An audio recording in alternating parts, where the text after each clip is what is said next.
On nous demande de déterminer pour quel réel x la distance mn est la plus grande possible.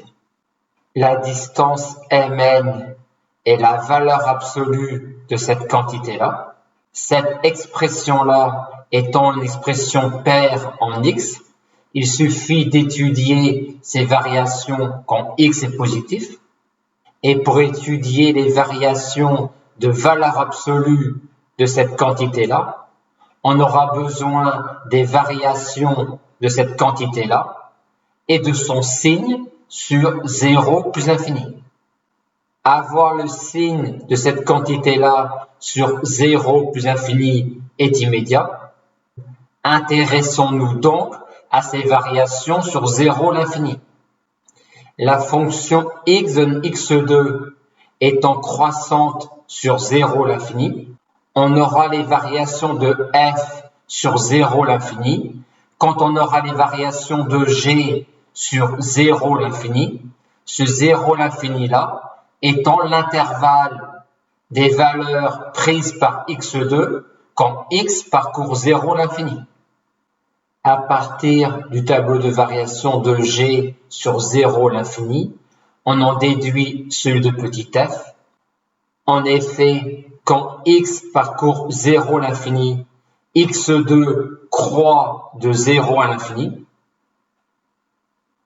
Et on a donc les mêmes variations pour f que pour g. Il reste simplement à trouver pour quel x2 est égal à 2. C'est pour x égale racine carrée de 2. On a donc les variations de f sur 0 l'infini. Maintenant, il nous reste à avoir celle de valeur absolue de f sur 0 l'infini. Pour cela, il faut connaître en plus le tableau de signes de petit f sur 0 l'infini. Le tableau de signes de petit f sur 0 l'infini est celui de 1 moins x2 sur 0 l'infini, à savoir petit f est positif entre 0 et 1 et négatif après.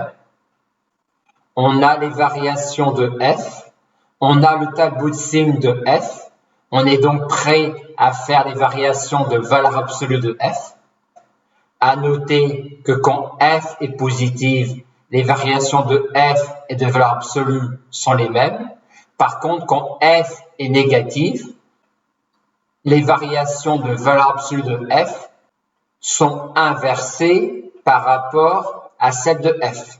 Et maintenant qu'on a le tableau de variation de cette quantité-là sur 0 l'infini, on voit que c'est pour x égale 0 que la quantité est maximale. Donc, c'est quand on est ici que la distance mn sera la plus grande.